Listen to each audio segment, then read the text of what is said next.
Hola con todos. A continuación voy a presentar una reseña sobre toda la materia de contabilidad que hemos visto durante todo el semestre. La nota en la cual voy a reemplazar es en la presentación del proyecto final del Progreso 3. Ok, vamos a empezar hablando sobre qué es la contabilidad. La contabilidad es la ciencia y técnica que estudia, mide y analiza el patrimonio y la situación económica y financiera de una entidad con el objetivo de facilitar la toma de decisiones. ¿Cuáles son las funciones principales? Controlar ingresos, egresos, activos y pasivos, proveer información financiera útil para tomar decisiones, cumplir con obligaciones tributarias, laborales y legales, también evaluar el rendimiento económico de una empresa o proyecto.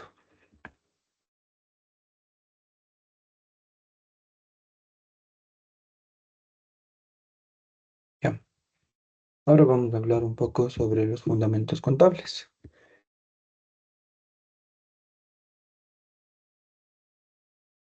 Ya. Los tipos de contabilidad. Pues bueno, aquí vamos a desglosar varios tipos de contabilidad, que en este caso la contabilidad financiera refleja la situación financiera y resultados económicos para inversionistas, bancos y gobierno. Contabilidad de costos, calcula y analiza costos de producción, distribución y ventas para gerentes y analistas. Además, también la contabilidad de gestión, que esta hace énfasis en el apoyo, la toma de decisiones internas mediante indicadores para directivos y administradores. Bueno, aquí vamos a hablar sobre la clasificación de las cuentas. Como sabemos, en la contabilidad existen 5 tipos de cuentas. En este caso son los activos, los cuales son los bienes y derechos que posee la empresa. En este caso, caja, bancos, maquinaria, etcétera. Los pasivos, que son obligaciones o deudas que tiene la empresa, como los préstamos, el pago que se realiza a los proveedores mediante una factura, entre otros. El patrimonio, el aporte de socios más resultados acumulados, que en este caso sería el capital, las utilidades. Los ingresos, en este caso, entradas de dinero para actividades como ventas o servicios, y también lo que vendrían a ser los gastos, que son las salidas necesarias para operar sueldos y arriendos. Un poco más sobre lo que es la partida doble, el principio fundamental que tiene esto: todo lo que entra es el debe ser todo lo que sale en otro lugar, que es el haber. En este caso, nosotros, como aprendimos, es como una T, en el cual en el lado izquierdo está el debe y en el lado derecho está el haber. Aquí puse un pequeño ejemplo. Por ejemplo, dice compra de mercadería en efectivo por $100. Entonces, en el debe, que vendría a ser en este caso lo que entra, es la mercadería, ¿no? Por el precio de $100. Y en este caso, ¿qué es lo que sale? Nuestro efectivo de 100. Entonces este va a estar en el otro lado, que es el haber. En este caso, en este ejemplo está puesto como caja, o puede ser efectivo, que es lo que sale, ¿no? Los mismos $100. Em, Es importante también mencionar un poco aquí en la clasificación de las cuentas, pues em, dentro de la clasificación de cuentas también existe un desglose un poco más detallado, digamos. Por ejemplo, en los pasivos nosotros podemos contar con lo que son pasivos internos, pasivos externos, pasivos corrientes y pasivos no corrientes. Un poquito solo para poner un poco de énfasis. Por ejemplo, los pasivos internos podrían ser los trabajadores a los cuales nosotros pagamos un sueldo. Los pasivos externos serían personas de fuera de la empresa que pues están trabajando con nosotros, y nosotros vamos a realizar un pago, que en este caso puede ser mediante una factura. Los pasivos corrientes, pues son las cuentas que hay por pagar, digamos en este caso a corto plazo, que sería menos de un año. Y los pasivos no corrientes, que en este caso son las obligaciones que hay que pagar luego de un año. Esto quiere decir que hay una pequeña diferencia, que los pasivos corrientes son, digamos, a corto plazo, y los pasivos no corrientes son obligaciones un poco a largo plazo. Eso como solo para mencionarlo. Bueno, vamos con lo que vendría a ser el balance general. Eh, el balance general y la ecuación contable, en este caso del balance general. Como sabemos, la ecuación contable del balance general es que los activos tienen que ser iguales a los pasivos más el patrimonio. Esto quiere decir que el balance general muestra la situación financiera de una empresa en un momento específico, basándose en la ecuación contable fundamental, que es la que ya mencioné anteriormente. Para entender un poco mejor, aquí está un ejemplo bastante preciso y sencillo que dice el concepto que vendrían a ser activos, pasivos y patrimonio, y aquí se ha puesto un valor. Por ejemplo, entonces tengo que los activos tienen un valor de $50.000, los pasivos un activo de $30.000 y el patrimonio un activo de $20.000. Esto significa, es solo un ejemplo, que la empresa tiene $50.000, digamos, en bienes y en derechos, de los cuales 30.000 que vendrían a ser los pasivos se deben a terceros, digamos, personas externas, y los 20.000 que sería el patrimonio, que son propios, no de la empresa. Entonces, ¿qué conclusión podemos tener aquí de acuerdo a nuestra ecuación? Los activos son $50.000 y los pasivos más el patrimonio, si sumamos 30.000 más 20.000, nos dan $50.000. Esto quiere decir que son iguales y que se está cumpliendo la ecuación contable. Aquí está un pequeño diagrama de la estructura del balance general, más o menos para tener una idea y poder identificarlo. Por ejemplo, la cantidad que ocuparía en un balance general los activos corrientes, los activos no corrientes, los pasivos corrientes, los pasivos no corrientes y el patrimonio. Es más que todo solo para poder tener una pequeña idea. Ya,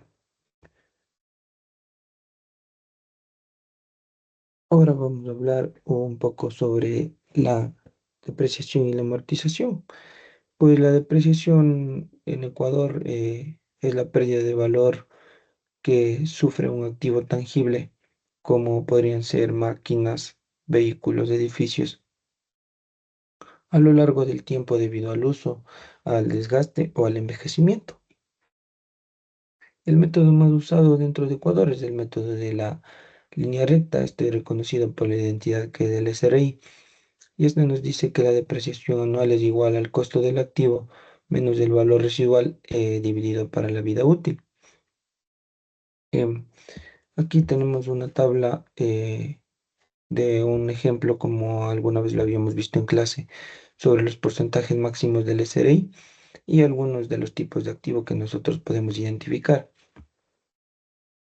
Por ejemplo, un edificio tiene una vida útil de 20 años con un porcentaje anual que representaría el 5%, una maquinaria industrial una vida útil de 10 años con un porcentaje anual que representaría el 10%, o los vehículos, una vida útil de 5 años, lo que representaría un porcentaje anual de 20%, y los equipos electrónicos que tendrían una vida útil de 3 años y un porcentaje anual del 33,33%. Esto es en cuanto a lo que vendría a ser la depreciación. Em, Ahora también vamos a hablar un poco sobre la amortización. La amortización aplica sobre todo a activos intangibles, tales como pueden ser las patentes, las licencias, los softwares, las marcas registradas. Esto también se calcula por línea recta, considerando la vida útil estimada de este caso el activo intangible. Y esto nos dice que la amortización anual es igual al valor del intangible dividido para la vida útil. Un ejemplo muy práctico que he puesto aquí es que si una licencia, digamos, de un software cuesta $10.000 y dura 5 años, pues el valor de la amortización anual sería de 2.000. ¿Por qué? Porque ¿cuál es el valor del activo intangible? $10.000 es lo que cuesta la licencia. Dividido para la vida útil de esta licencia, que en este caso es 5 años, tenemos el valor que la amortización anual de este activo intangible vendría a ser de $2.000. Em, Aquí tenemos un pequeño gráfico sobre el ejemplo de depreciación lineal. En este caso comparamos en la línea azul el valor del activo, que es un vehículo que cuesta $25.000, y la depreciación acumulada del mismo, que en este caso estaría representada en años. Entonces podemos ver que el valor del activo con el paso del tiempo tiende a bajar, y en cambio la depreciación acumulada, que es la línea verde, con el paso de los años, el, digamos en este caso, la depreciación va subiendo el valor. Em, y claro, hay un punto medio en donde chocan, pero más o menos esa es la idea.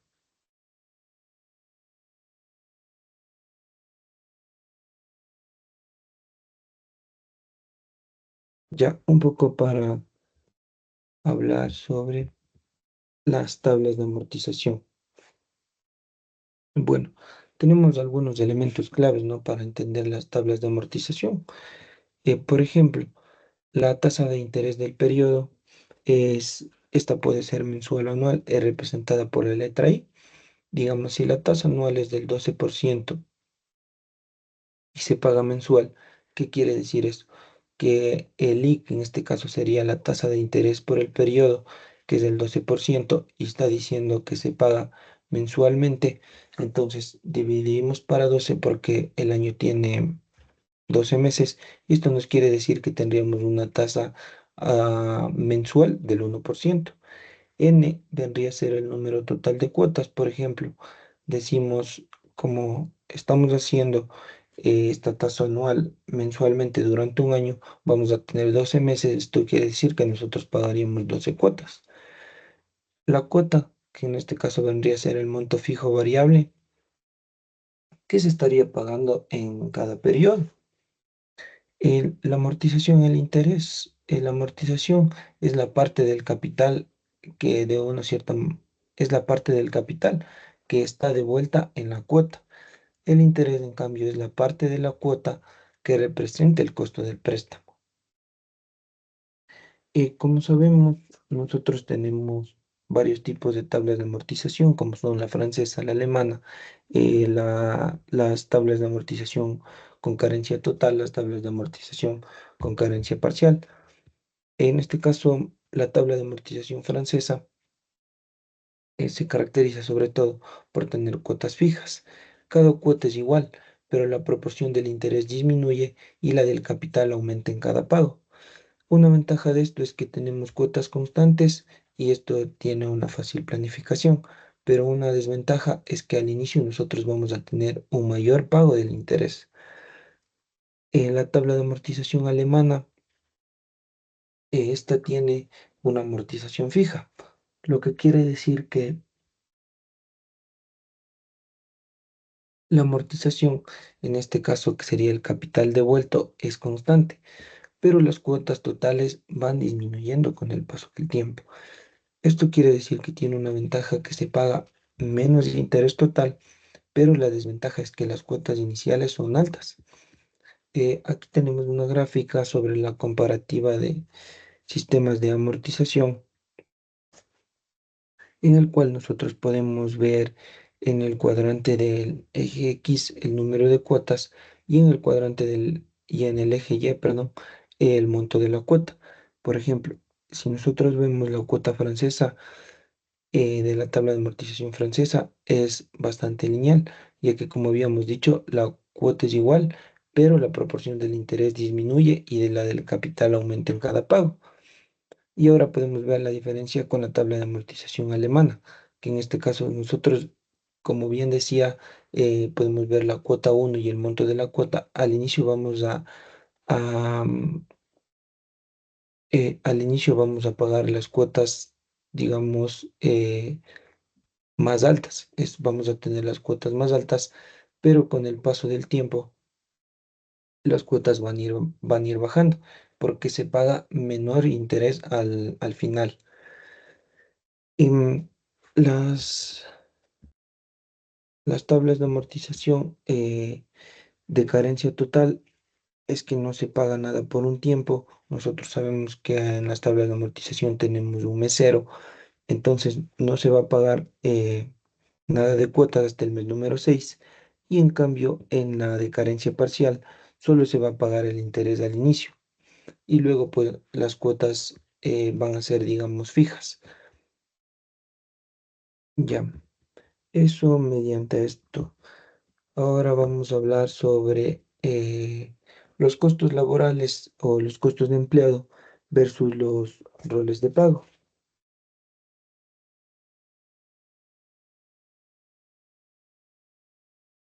Bueno, es importante primerito tener unas diferencias claras al momento que nosotros vamos a comparar el costo de empleado con el rol de pagos.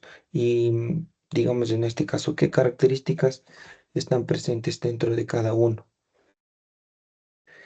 Tenemos varias diferencias claves. Por ejemplo, cuando una empresa calcula lo que realmente le cuesta tener un empleado, debe ir más allá del sueldo que figura en el rol de pagos.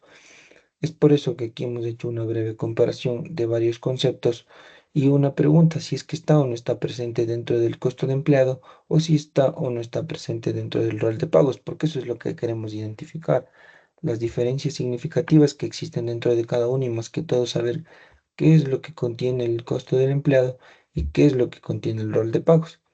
Por ejemplo, el sueldo básico, el valor del sueldo básico va a estar presente dentro de las dos, tanto del costo como del empleado como del rol de pagos. El aporte patronal al IES, que en este caso sería el 11,15%, va a estar dentro del costo del empleado, pero este ya no se refleja en el rol de pagos. Ahora lo contrario con el aporte personal al IES, que es del 9,45%. Este aporte personal no va a estar presente o no va a estar reflejado en el costo de empleado, pero sí va a estar presente dentro del rol de pagos. Décimo, tercero y cuarto va a estar presente en los dos, tanto en el costo de empleado como en el rol de pagos. Si es que existe alguna provisión o comisión por las vacaciones, pues este va a estar reflejado solo en el costo del empleado, más no en el rol de pagos. Los fondos de reserva, estos van a estar presentes en los dos, tanto en el costo del empleado como en el rol de pagos. Si es que en este caso hay indemnizaciones o bonificaciones, este solo se va a ver reflejado en el costo del empleado. Entonces, el costo del empleado, el costo real del empleado puede ser aproximadamente de un 30 a un 40% mayor al sueldo neto que el empleado va a ganar.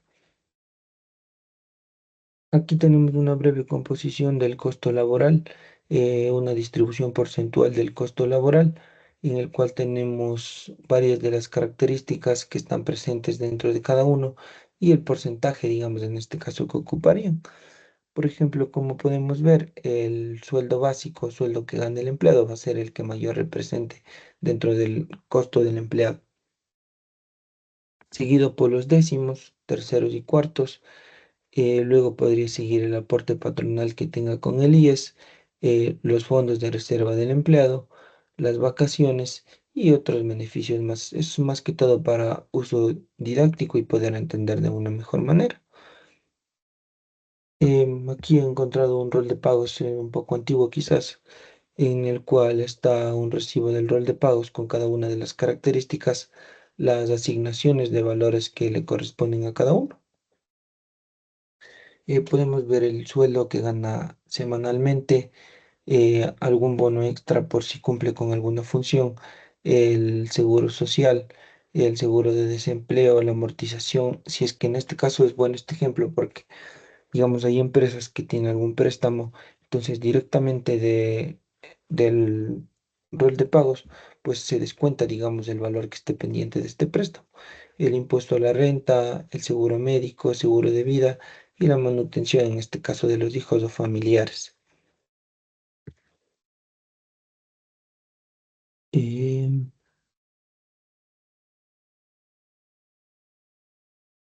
un poco saltándonos ya lo que es la parte inicial de las primeras características, tablas de amortizaciones, depreciaciones, un poco lo del costo y del empleado.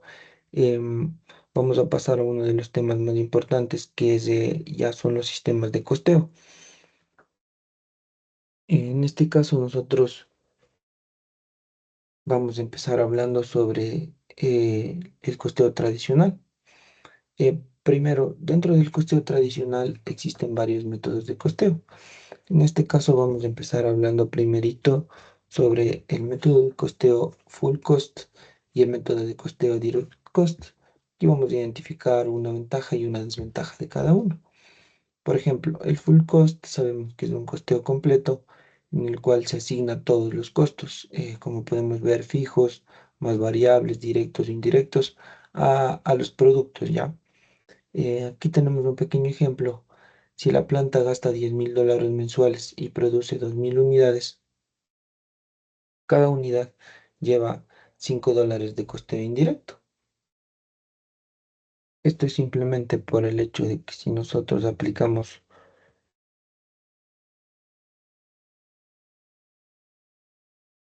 una pequeña división de lo que nos está mencionando el ejemplo, que nosotros gastamos $10.000 mensuales y producimos 2.000 unidades, todo ese gasto lo aplicamos al producto que nosotros estamos obteniendo.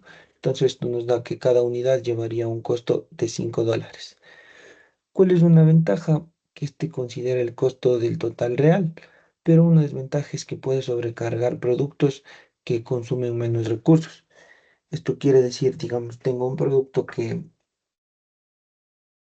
em, un ejemplo, voy a hacer un queso, entonces tengo que utilizar, digamos, todas las máquinas, desde que la leche se pasteuriza, pasa por una marmita, un sistema de moldeo, un sistema de salado, todo ese proceso, digamos, que está usando todos los recursos de la empresa. Pero ¿y si yo voy a hacer un queso ricota? Habrían varias máquinas del queso fresco que yo ya no les voy a utilizar. Entonces, ese valor se podría sobrecargar, digamos, de una manera no adecuada a este producto. Es por eso que dice que una desventaja es que puede sobrecargar productos que consumen menos recursos. Ahora el direct cost, que este sería el costo directo variable. Este solo asigna costos variables directos al producto. Los costos fijos se tratan como gastos del periodo. ¿Cuál es una ventaja de este? Que este es útil para decisiones a corto plazo, mientras que el full cost es un poco mayor útil y de mayor efectividad para utilizar, en este caso, digamos, si comparamos lo mismo, decisiones a largo plazo y que sean un poco más complejas. Una desventaja es que subestima el verdadero costo de producción a largo plazo. Ya, aquí tenemos una pequeña tabla comparativa de los métodos, que sería una comparación de inclusión de costos por método. En este caso estamos viendo los costos directos, indirectos, fijos y variables versus el porcentaje de costos incluidos. Entonces nosotros podemos ver que en los costos directos se podrían aplicar los dos, direct cost y full cost. En los costos indirectos solo podríamos aplicar el full cost. En los costos fijos solo el direct cost. Y en los costos variables podríamos aplicar los dos. Em, Aquí unas pequeñas características, por ejemplo, vamos a ver si incluye costos fijos, sí o no. La precisión total, el full cost, sí es bastante preciso, tiene una precisión alta, mientras que el direct cost es un poco menos preciso. El full cost es útil para análisis contable general, mientras que el direct cost es útil para la toma de decisiones tácticas un poco más rápidas. La simplicidad de los dos tipos de costos es alta. Y ya, eso por ahí. Ahora un poco yéndonos al sistema de costeo número 2, que en este caso es el ABC Activity Based Costing y el TDABC, que es el Time Driven Activity Based Costing. El costeo ABC sabemos que es un costeo basado en actividad. ¿Qué es este? Asigna costos indirectos según las actividades reales que consume cada producto, en lugar de utilizar criterios arbitrarios de distribución. Un ejemplo, el producto A requiere 10 horas de máquinas y el producto B solo 2 horas. Entonces el producto A absorbe más costo indirecto porque usa más recursos. ¿Cuáles son las ventajas? Es mucho más preciso que el costeo tradicional. Más que todo es útil cuando hay diversidad de productos y procesos, sobre todo que este esté basado en actividad. Una desventaja es que requiere más información y tiempo y no siempre es tan fácil de implementarlo. El costeo ABC, Time Driven Activity Based Costing, eh, usa el tiempo como para asignar, como base para asignar costo. Es más simple que el ABC y es bastante útil en la agroindustria. Eh, Mejora del ABC en lugar de actividades, asigna el costo según el tiempo utilizado por cada recurso, como les mencioné. Las ventajas es que es más simple que el ABC, permite identificar cuellos de botella que tal vez estén surgiendo, pero tiene una desventaja que requiere medir bastante los tiempos y que sean muy precisos.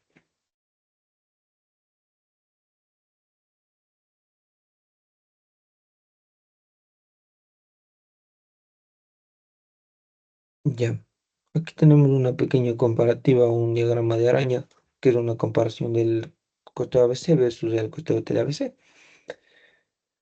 Podemos ver que el costeo ABC es el de línea verde, mientras que el TLABC de línea azul. En ciertos puntos, sobre todo en la utilidad para decisiones, vemos que es más útil y está más cercano el costeo ABC, pero podemos hacer una comparación con la facilidad de implementación, que en este caso tiene mayor facilidad y en este caso sí se habla sobre todo de tiempos, el costeo TDABC.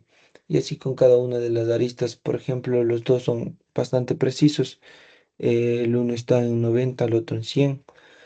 La adaptabilidad, el costeo TDABC tiene un poco más de adaptabilidad que el ABC y el costo-beneficio son casi iguales.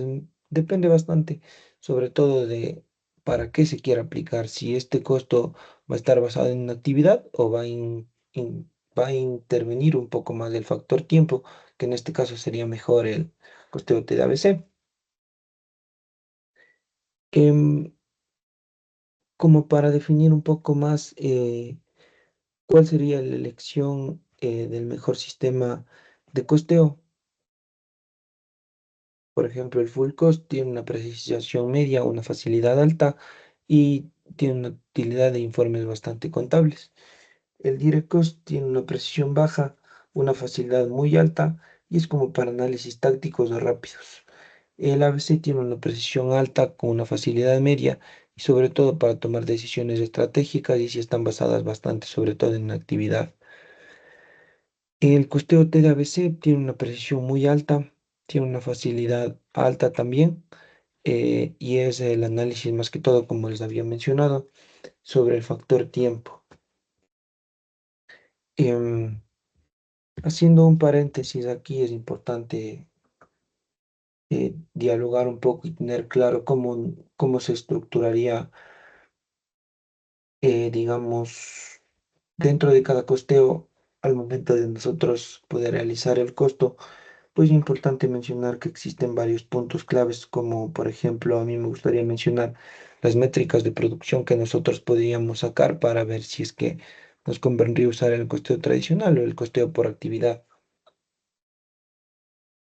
Por ejemplo, unas métricas de producción podríamos hacer en cuanto al personal. Como sabemos, y un ejemplo bastante sencillo, digamos, un gerente general versus un gerente de calidad.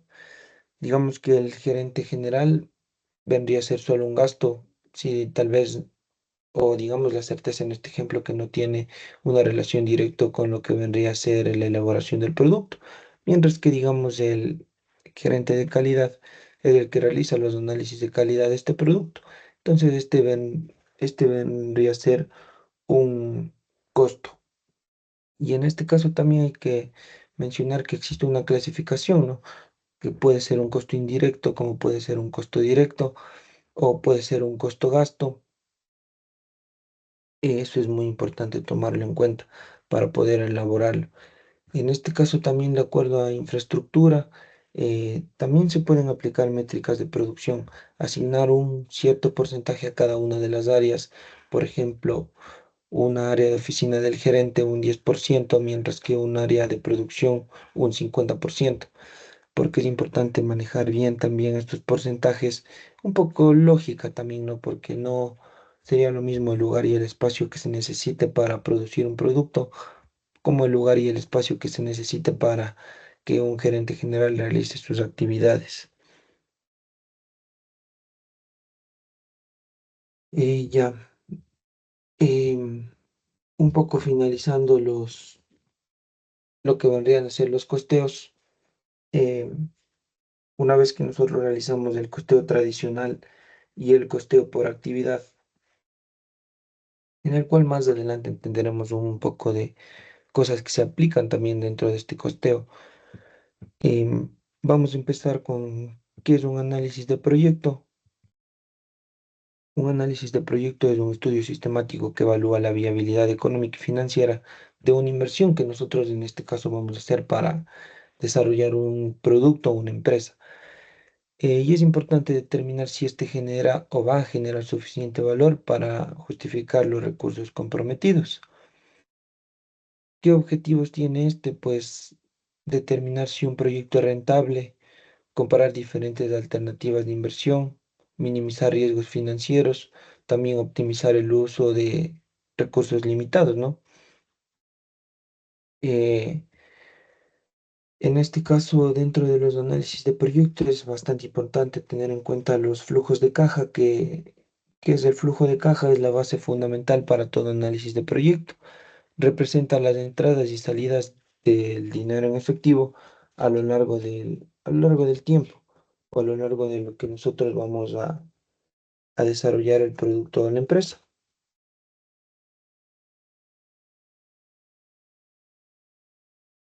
Bueno, ahí para poder desarrollar el análisis de proyectos de inversión, en este caso hay bastantes indicadores financieros clave.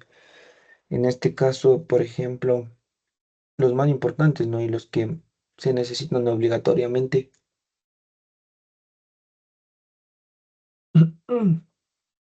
perdón, para poder desarrollar este análisis de proyecto. Por ejemplo, vamos a empezar hablando de indicadores como el BAN, el valor actual neto. ¿Qué es el valor actual neto? Es la suma de los flujos futuros descontados menos la inversión inicial que nosotros hayamos aplicado. Si el BAN es mayor al cero, el proyecto es rentable. ¿Qué quiero decir con esto? Que, por ejemplo, el, el BAN en este caso, como podemos ver, hay varias siglas que se les pueden explicar. Por ejemplo, I sub cero, inversión inicial. em, Flujo, necesitamos el flujo de caja por periodo, necesitamos el año, la inversión inicial para nosotros poder realizar este cálculo. Como les mencioné, en este caso, si el BAN nos refleja un valor mayor a cero, quiere decir que que el proyecto es rentable. Pero si el BAN nos refleja un valor menor a cero, esto nos refleja que el proyecto no es rentable. Ahora también otro, el TIR, la tasa interna de retorno. em, Esta es es la tasa de descuento que hace que el BAN sea igual a cero. Si el TIR en este caso es mayor a la tasa mínima requerida, el proyecto va a ser viable. Bueno, el TIR también ya es uno de los métodos que se puede usar con prueba y error o algún software financiero. Si es que el TIR es mayor a la tasa de descuento, se acepta el proyecto. Y si es que el TIR es menor a la tasa de descuento, el proyecto se rechaza. Y en este caso también el TIR modificado, que sería la tasa interna de retorno modificada, esta es la encargada de corregir los errores de reinversión de la TIR. En este caso usa una tasa en este caso digamos, de reinversión bastante realista. Pero es eso, esta es la que ayuda a corregir los errores de reinversión al TIR. ¿Y qué es lo que hacía el TIR? Que era la tasa de descuento que hace que el BAN sea cero. Luego de esto tenemos el payback, que es el periodo de recuperación. En este caso sería el tiempo necesario para nosotros poder recuperar la inversión inicial que nosotros realizamos. Cuanto menor sea el payback, pues quiere decir que el proyecto está mejor. Por ejemplo, si nosotros invertimos $1000 y recuperamos 250 dólares por año, el payback nos quiere decir que es 4 años. ¿Por qué? Porque estamos diciendo que invertimos $1000 y por cada año vamos a recuperar 250. ¿En cuántos años nosotros recuperaríamos los $1000? Pues serían 4 años. Este no considera mucho el valor del dinero en el tiempo. Un ejemplo de flujo de caja de un proyecto. Como podemos ver, el rectángulo de color naranja está en el año cero, como vemos en el eje X los años y en el eje Y el valor en dólares. Entonces, nosotros empezamos con un flujo de caja menor a cero y la liñita azul vamos viendo que es el flujo acumulado. Entonces, si nosotros vamos viendo el flujo de caja de un proyecto, si es que el van es el correcto, el TIR es el correcto y el payback modificado son los correctos, pues vamos viendo cómo esta curva del flujo acumulado va subiendo con el paso de los años y como va subiendo con el paso de los años, también va subiendo el valor en dólares.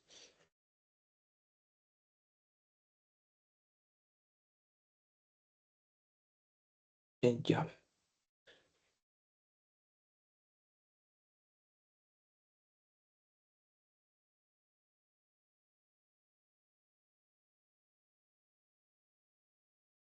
Ahora vamos a hablar sobre el WAC. El WAC es el costo promedio ponderado de nuestro capital. Tenemos una fórmula.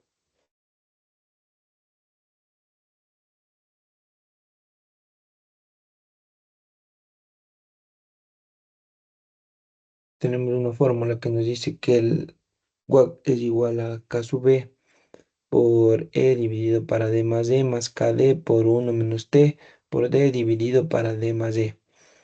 Aquí, como son algunas variables que tal vez no sabemos, vamos a explicarlas. En este caso, K sub B es el costo del capital propio, en este caso el rendimiento esperado por los accionistas. El K sub D, que sería en este caso el costo de la deuda, que es la tasa de interés ajustada por el escudo fiscal, en este caso, como le menciona, uno menos T. Claro, aquí entran temas como el capital propio, la deuda, el costo del equity, en este caso de los accionistas, la tasa de interés de la deuda y la tasa de los impuestos también, ¿no? Como dijimos, el WACC mide el costo del capital que usa una empresa, en este caso sea deuda y capital propio. Un ejemplo práctico, tenemos que la empresa con un 60% de capital propio, que quiere decir el caso B, costo de capital propio del 15% y 40% de una deuda. En el caso D, que en este caso es el costo de la deuda un 8% y una tasa impositiva del 25%, vamos a obtener que el valor del WACC nos va a dar un resultado de 11,4%, que multiplicamos, como habíamos dicho, el capital propio, que está a un porcentaje del 15%, que es el capital propio con un 60%, y este está con un caso B del 15% por uno menos 0,25 que sería la tasa impositiva, y por el 0,4 que en este caso sería el 40% es deuda. Entonces está claro que tenemos el capital y la deuda, cada uno con el porcentaje del que le corresponde y la tasa impositiva.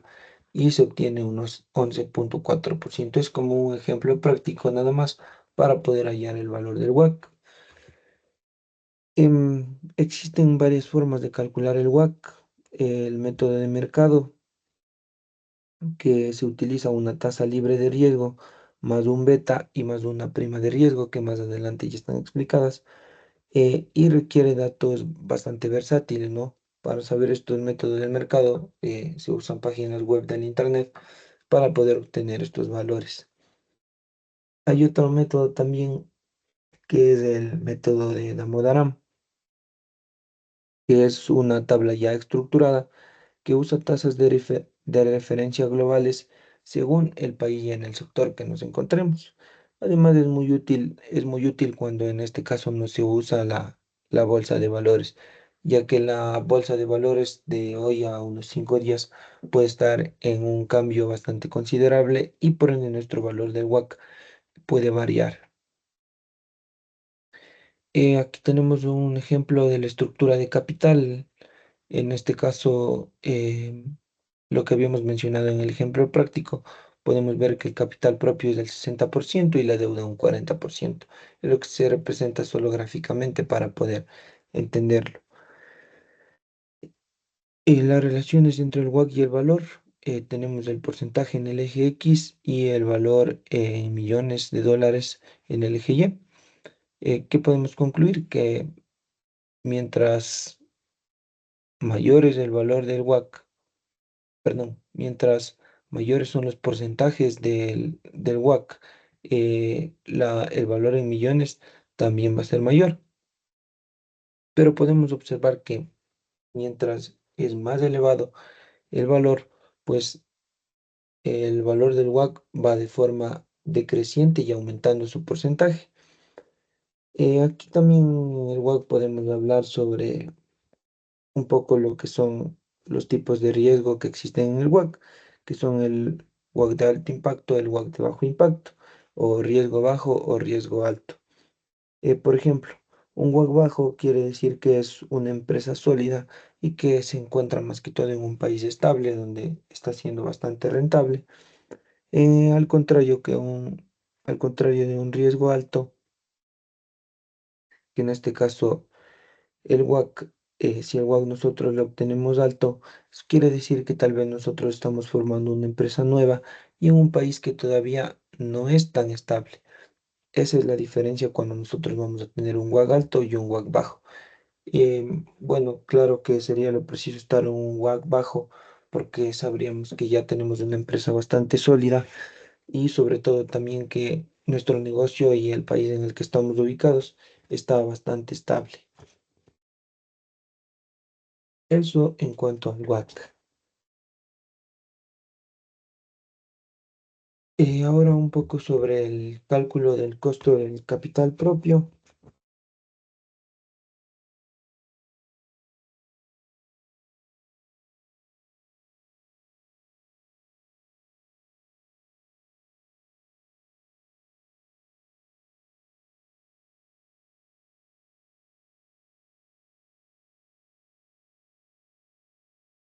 Bueno, aquí se utiliza un método CAMP, que es el Capital Asset Pricing Model, en el cual nos da una forma que es K sub B igual a RF más el beta por el RM menos el RF.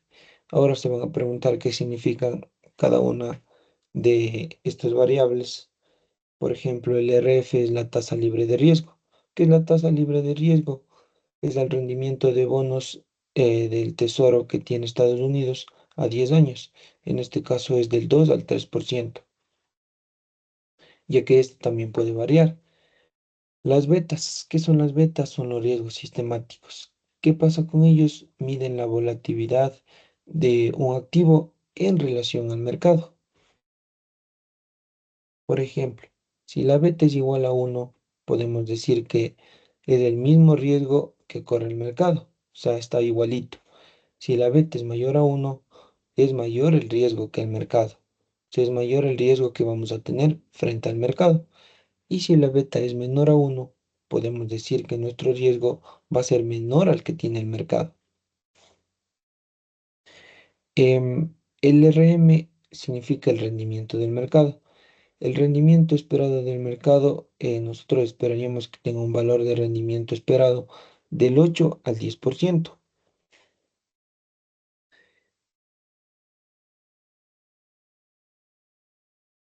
Ya, es importante mencionar que en este caso de las betas y un poco relacionándola con el WAC, Si la beta del mercado va a ser uno, como les mencioné, se va a comportar de la misma manera. Entonces quiere decir que si nuestra beta es a uno, el comportamiento del mercado va a ser igual. Y más que todo, em, el mercado en este caso vendría a ser nuestro activo económico. Ya, ya les había hablado sobre el rendimiento del mercado, sobre el RF, que es la tasa libre de riesgo. Este, como habíamos mencionado, es un activo financiero y es el rendimiento del bono que se puede sacarle. Como había mencionado ahí, la beta de Estados Unidos está ahí puesta a 10 años, puede ser de 5 a 10 años. También existe una beta alemana que es de 10 años. Eh, la RP, que también entra dentro de estos cálculos, que es la prima de riesgo, que es el dinero que se solicita para invertir en dicho proyecto. A veces también el RM, que en este caso es el rendimiento del mercado, y la K sub E, son iguales o pueden ser iguales siempre y cuando se tome como activo el mercado. Ya, aquí tenemos un poco la relación entre la beta y el rendimiento esperado bajo este modelo CAP. Tenemos el valor de la beta y el rendimiento esperado en porcentaje en el eje Y. Entonces la línea del mercado de valores es la línea azul y los verdes serían los activos individuales. Entonces se sobreentiende que, o podemos decir con mucha claridad, que mientras mayor es el valor de la beta, también el porcentaje de rendimiento va a subir. Bueno, es importante también mencionar aquí, eh, a veces se necesita un capital de trabajo requerido, que es la cantidad de dinero que nosotros requerimos para dicho proyecto, ¿no? Em, la cantidad de dinero que nosotros tenemos que tener en la empresa para poder nosotros seguir sin que esta quiebre. Pero hay dos opciones también. No hay dos opciones. Dentro de esto nosotros tenemos que tomar en cuenta que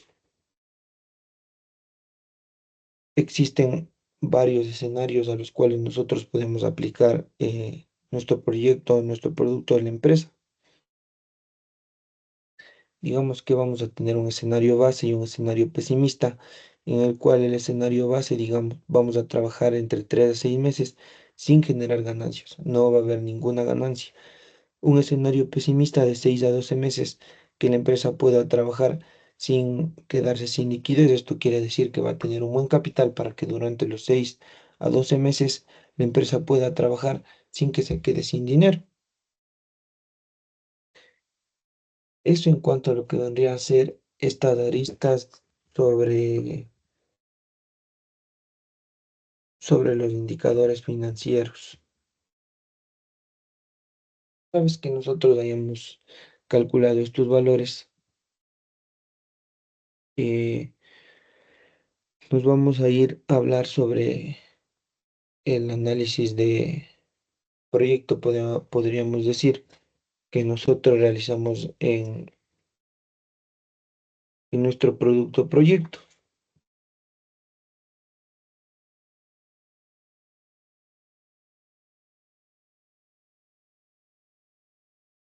Entonces nosotros, luego de haber calculado esto,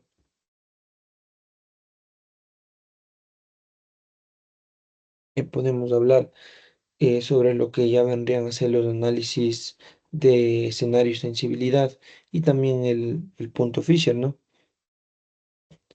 Para empezar un poquito,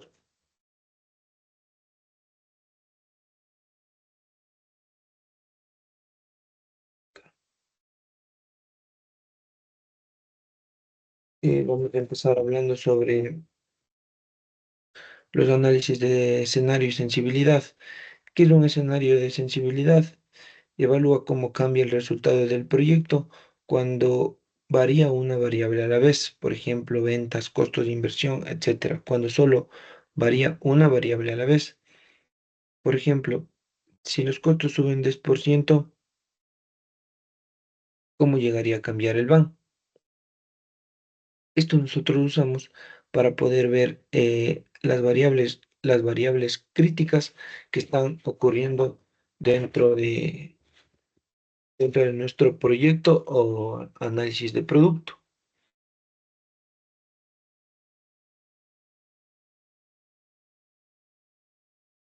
Ya. Eh, Luego de ello nosotros vamos a hablar sobre el punto Fisher. ¿Qué es el punto Fisher? Es la tasa de descuento en la que dos proyectos tienen exactamente el mismo van, útil para comparar proyectos con diferentes perfiles de flujo o caja. Entonces, es la tasa de descuento en que dos proyectos tienen exactamente el mismo van. Y regresando un poquito para tenerlo muy claro.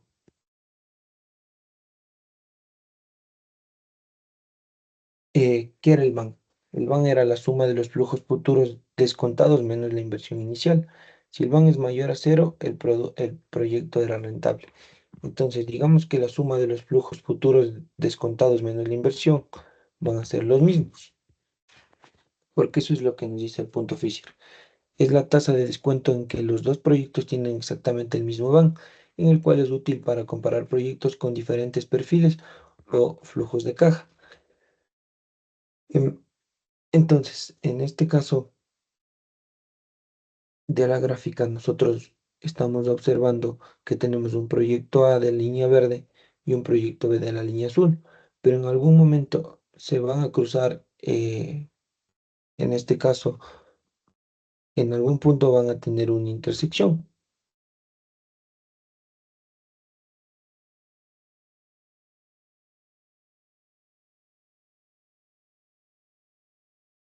Entonces, aquí tenemos que tiene dos ejes principales, el punto Fisher, que son el K sub E en el eje X y el van en el eje Y.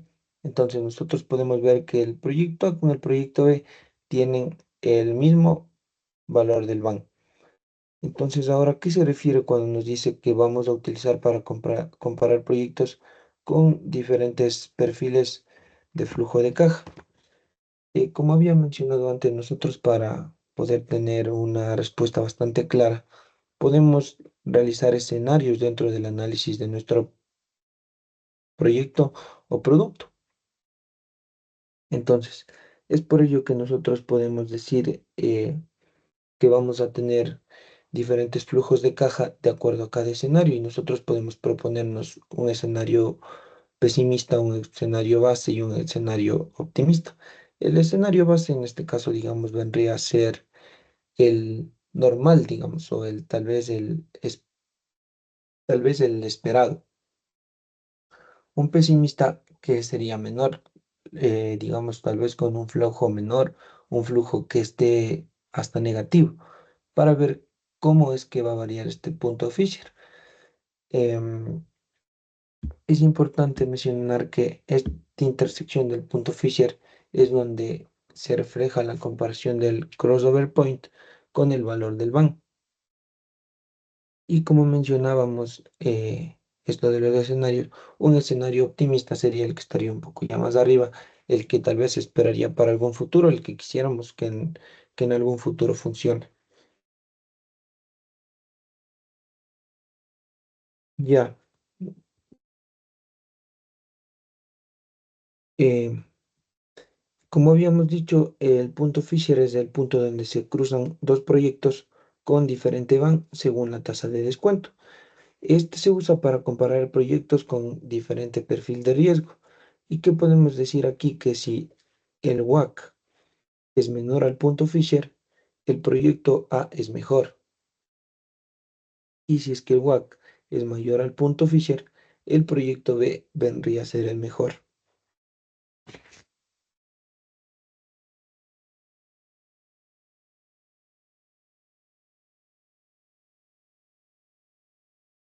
Ya. Em, yo me adelanté un poco en los análisis de escenarios, pero ahora capaz los vamos a entender con mayor claridad. El análisis de riesgo en los proyectos. Como habíamos estado hablando un poco, el análisis de sensibilidad. ¿Qué es el análisis de sensibilidad? Es una técnica que determina cómo diferentes valores de una variable independiente afectan a a una variable dependiente bajo un conjunto de supuestos que estén, digamos, realizados por nosotros.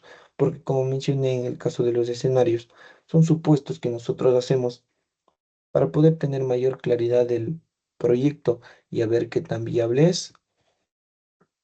En este caso,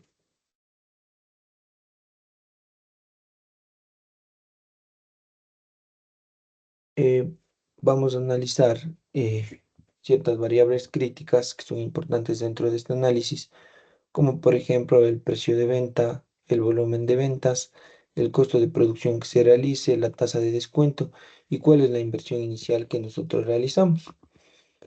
Em,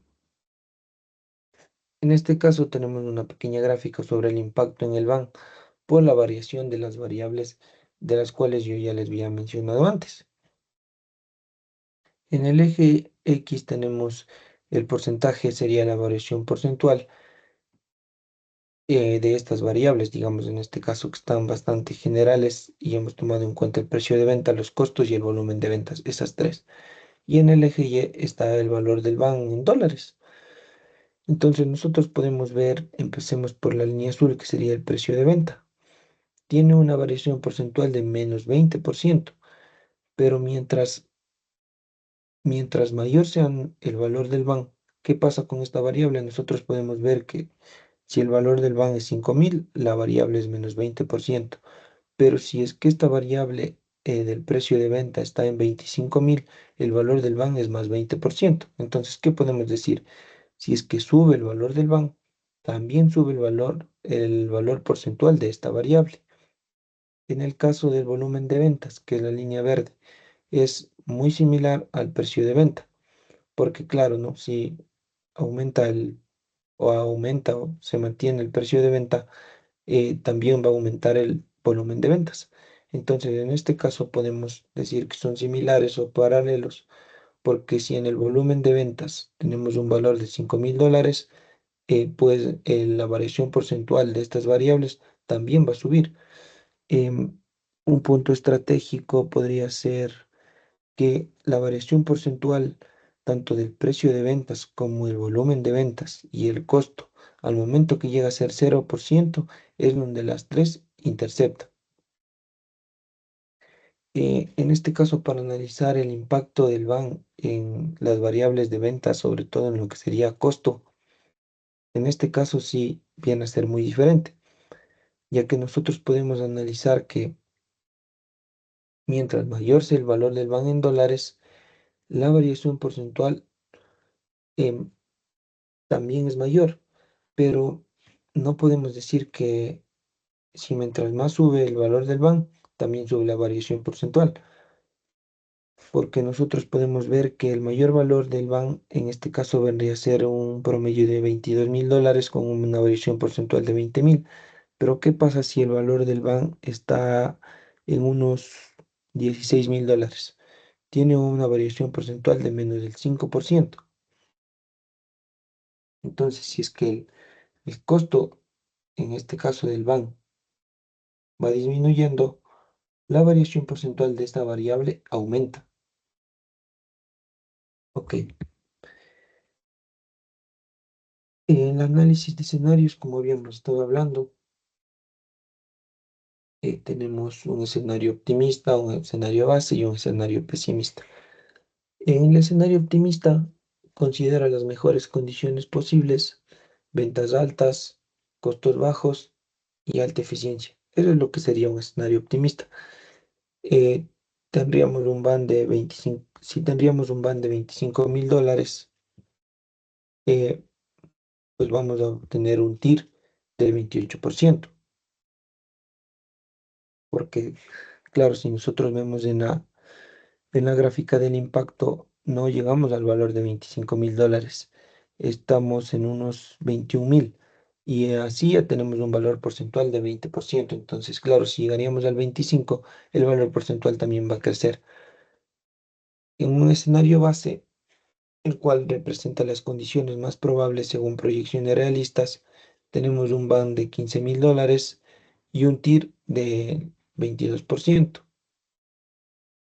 Un escenario pesimista que sería el peor y al que la mayoría de empresas no quisiera llegar, pero estoy seguro que tal vez a veces uno parte de un escenario pesimista y si es que el proyecto es viable, pues sigue mejorando. Este considera condiciones adversas, ventas bajas, en este caso las ventas son bajas, los costos son altos y tiene bastantes problemas operativos. Es decir, que tenemos problemas en las ventas. Entonces podemos poner un ejemplo de un van de $5.000 con un tire del 15%. Em, Hay varias herramientas para la toma de nuestras decisiones, como por ejemplo árboles de decisión, análisis de probabilidad, matrices de riesgo, en las cuales nosotros podemos estructurar los análisis de proyecto que estemos realizando para ver qué tan viables son, ¿no? Porque lo que buscaría ayudarnos es la contabilidad financiera. Es más que todo, además de realizar una serie de cálculos, tener valores precisos, es para saber ahora más que todo en la actualidad, ya no lanzarse a la nada sin saber qué resultado va a tener un proyecto o si va a funcionar o no. Porque con un análisis completo de contabilidad, si quieres formar una empresa o crear un producto, ya puedes tener una idea bastante acertada si el proyecto o producto va a ser viable en donde tú lo quieras aplicar y cómo lo quieras aplicar.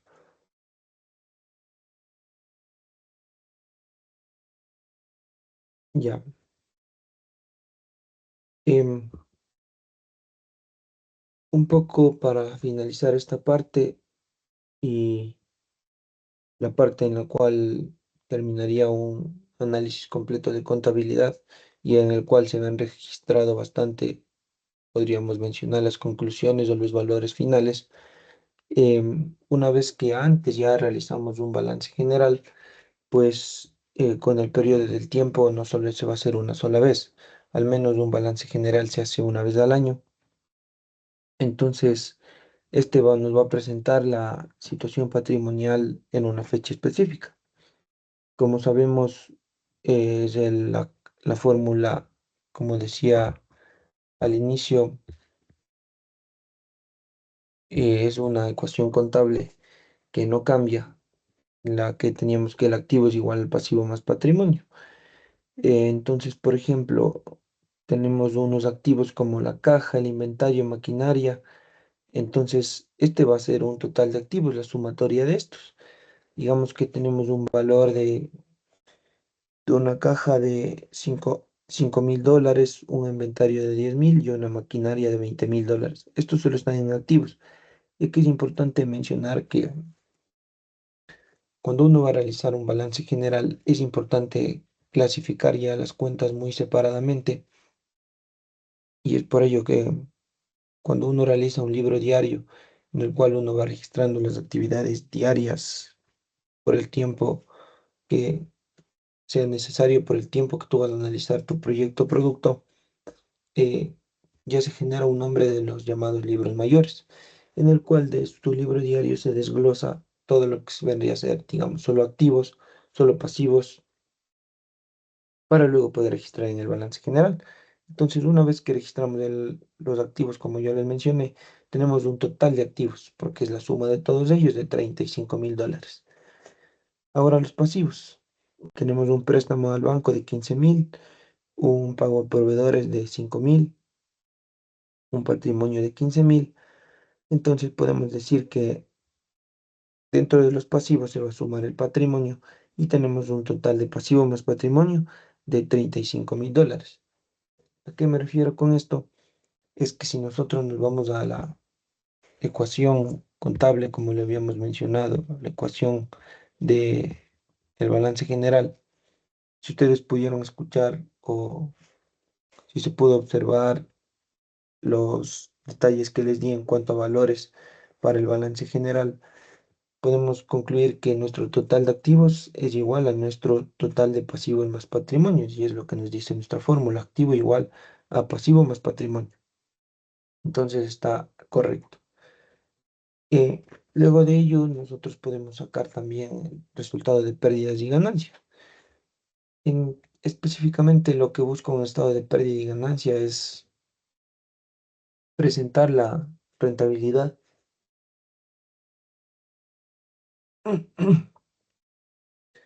perdón, presentar la rentabilidad de un periodo en específico.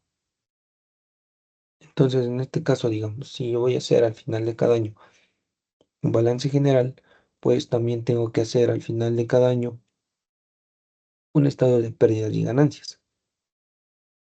Tiene una estructura no tan compleja. Registramos el ingreso por ventas menos los costos de ventas.